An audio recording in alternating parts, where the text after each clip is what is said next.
여러분 안녕하세요. 어느새 겨울이 다가오면서 겨울 시즌에 이 꽃이 피는 이 개발선인장 꽃 피는 시기가 다가왔습니다.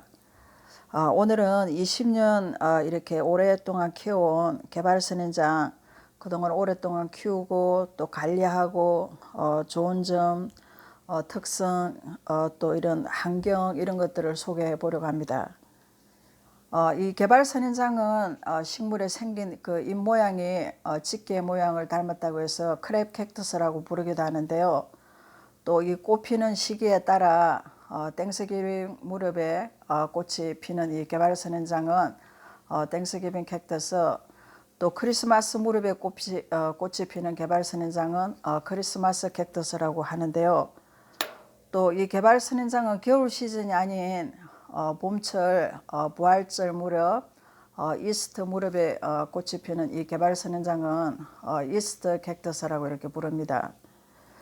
이 개발선인장의 원산지는 브라질이라고 하는데요. 이 개발선인장은 번식하는 방법이 끝꽂이를 통해서 많이 개체수를 늘리면서 번식을 할 수가 있습니다. 비교적 그 번식도 성공률이 높고 또 성장도 빠르고 잘 자라는 편인데요. 그래서 많이 개체수를 늘리면서 키울 수가 있습니다. 이 개발선인장은 조금 환경 변화에 굉장히 좀 민감한 편인데요. 지금은 이제 시즌이라 하원에 가시면 꽃망울들이 굉장히 많이 맺어 있는 이 개발선인장을 구입할 수가 있습니다. 근데 그 많은 꽃망울들이 맺어 있어도 그 환경 변화, 자리 이동을 하게 되면 그 꽃들이 채 피지 못하고 시들거나 하면서 이렇게 떨어지는 경우가 많은데요. 저도 이제 이걸 오래 키우면서 가장 실내에서 적합하다고 할 수 있는 한 자리에 그냥 1년 동안 자리 이동 없이 그대로 두고 키우시는 게 좋습니다. 보통 이제 이 개발선인장의 가장 그 적합한 장소는 실내 창가 밝고 환한 곳에 두고 키우시는 게 좋은데요.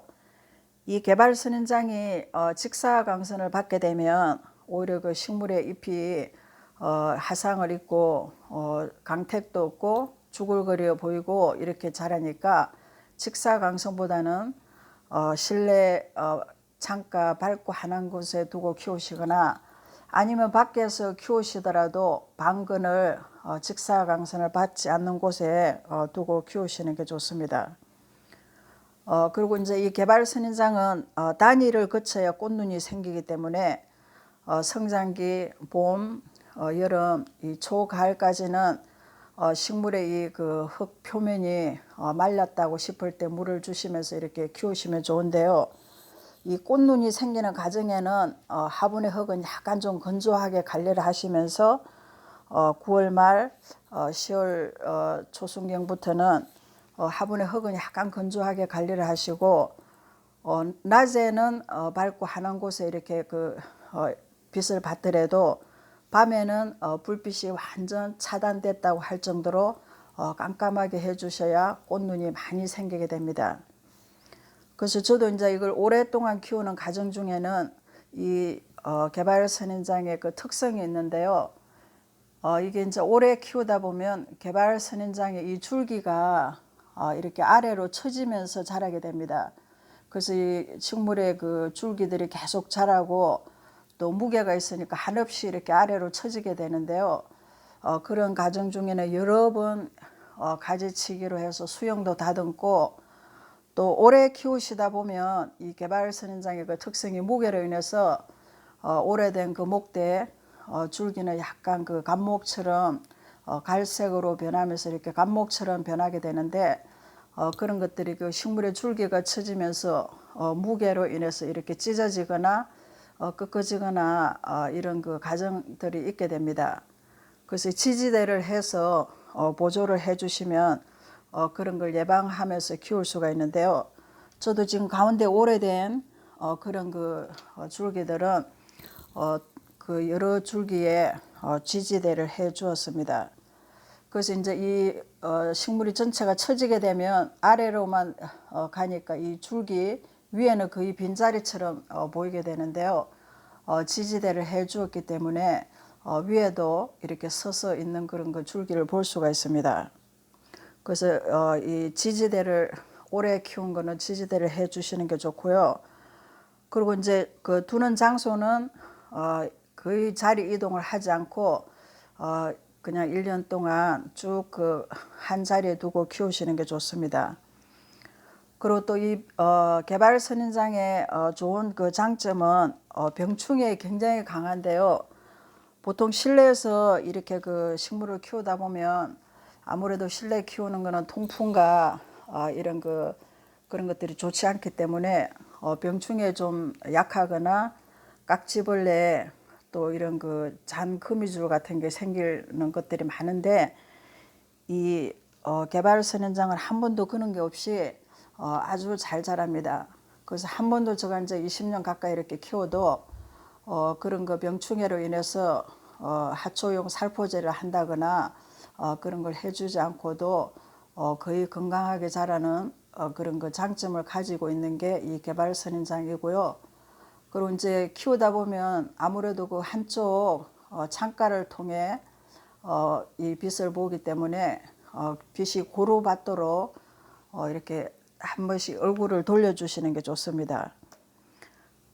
그리고 이제 꽃눈이 생기는 과정에는 이 단위를 처리를 해서 이 밤에는 완전 빛이 차단될 정도로 해주시고 꽃눈이 생기는 과정 중에는 화분의 흙이 조금 건조하게 해주셔야 되는데 꽃눈이 생기고 나서는 너무 건조하게 되면 그 꽃망울들이 채 피지를 못하고 떨어지게 됩니다.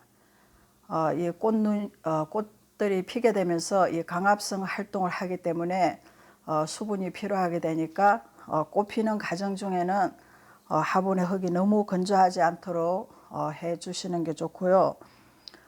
그리고 성장기가 아닌 겨울에는 아무래도 식물의 성장이 둔화되니까 평소 성장기보다는 물이 조금 그 균일하게 주면서 너무 그 가습하지 않도록 해 주시는 게 좋고요. 또 영양이 이렇게 겨울에는 영양제를 주지 않는 게 좋습니다. 꽃 피는 기간에 영양제를 과하게 준다거나 물을 과하게 준다거나 이런 것들은 오히려 뿌리 썩음을 할 수 있기 때문에 겨울철에는 영양제를 주시거나 물을 과하게 주시지 않는 게 좋습니다.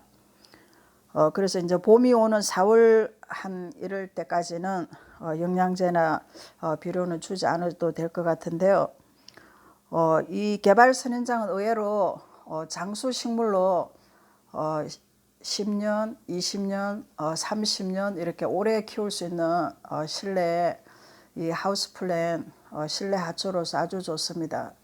그래서 저도 이제 이 20년 키우는 과정 중에는 이 개발 선인장의 좋은 점은 병충해 강하고 또 성장이 비교적 잘 되기 때문에 이렇게 끝없이 자라오는 그런 줄기들 여러 번 그 가지치기 또 이런 과정들을 해서 수용도 다듬어 주고 조금 그 식물의 무게로 해서 처지는 부분은 보조 이 지지대를 통해서 꺾어지지 않도록 이렇게 그 보조 지지대를 해서 받쳐 주었고 그런 과정들을 통해서 오래 키우고 있습니다.